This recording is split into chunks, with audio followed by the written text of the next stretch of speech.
Շնորհակալություն մեծարգո վարչապետ, հարգելի գործընկերներ, ձեր ուշադրությանն եմ ներկայացնում ապահովագրական փաթեթի մեջ ներառված բժշկական ծառայությունների ցանկը եւ դրանց փոփոխման կարգը եւ ինչպես արդեն չզեկուցվող հարցերի շրջանակում ընդունեցինք եւս 10 կառավարության որոշումներ, որոնք կկազմեն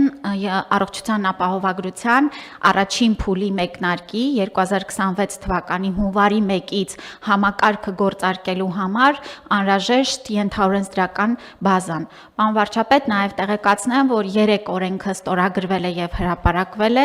այս առումով էլ ուզում եմ, որ մեր քաղաքացիները եւս տեղեկացված լինեն։ Այս կառավարության որոշումներով մենք սահմանում ենք բժշկական կենտրոնների, դեղատների հետ կնքվող պայմանագրերի օրինակելի ձևերը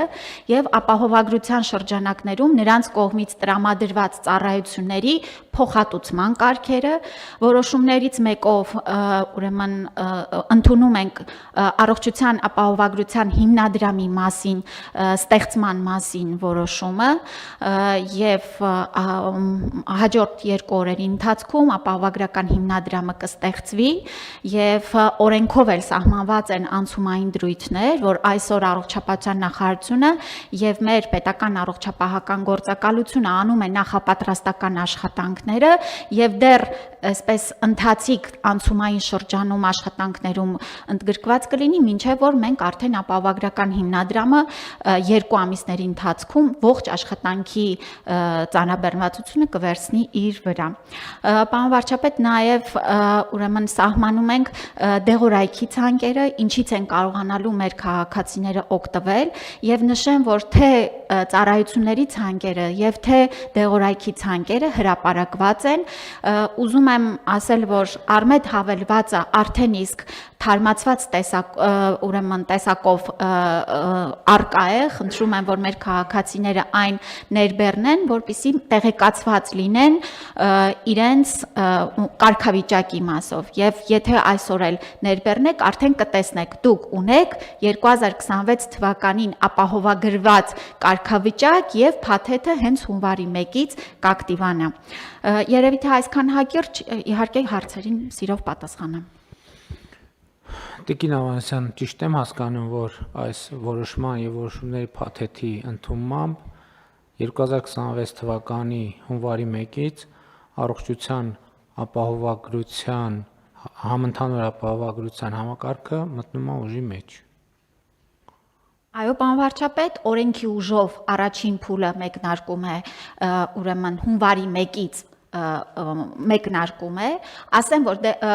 օրենքը ուժի մեջ է մտել արդեն այսօրվանից, որովհետև մեր հաշվարկային որոշակի բազաներ, աշխատավարձի հաշվարկման բազան եւ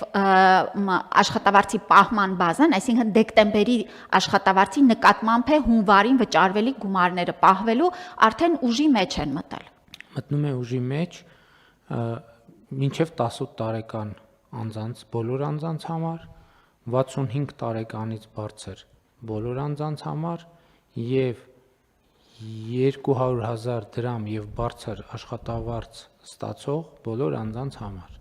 Այո, եւ 18-ից 65 տարեկան հաշմանդամության կարգ ունեցող առաջին, երկրորդ, երրորդ եւ համապատասխանաբար ֆունկցիոնալության գնահատական ունեցող անձինք են, նաեւ սոցիալական անապահովության համակարգում ընդգրկված 28 բալից ավել եւ էլի նոր գնահատման համակարգով ընդգրկված անձինք են մտնում եւ զոհված զինծառայողների ընտանիքի անդամները։ Հիմա ընդհանուր առմամբ քանի շահառուի մասին է խոսքը։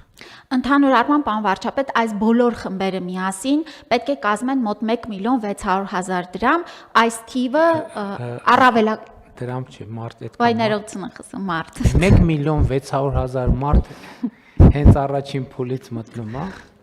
1,600,000 Այո, առաջին փուլի այսպես մաքսիմալ թիվը, այո, 1,600,000 հոգի են։ Ես մի քիչ ավելի քիչ էի մտածում։ 1,600,000 Հիմա տիկին Ավանեսյան, խնդրում եմ ինձ հիշեցրեք, թե մենք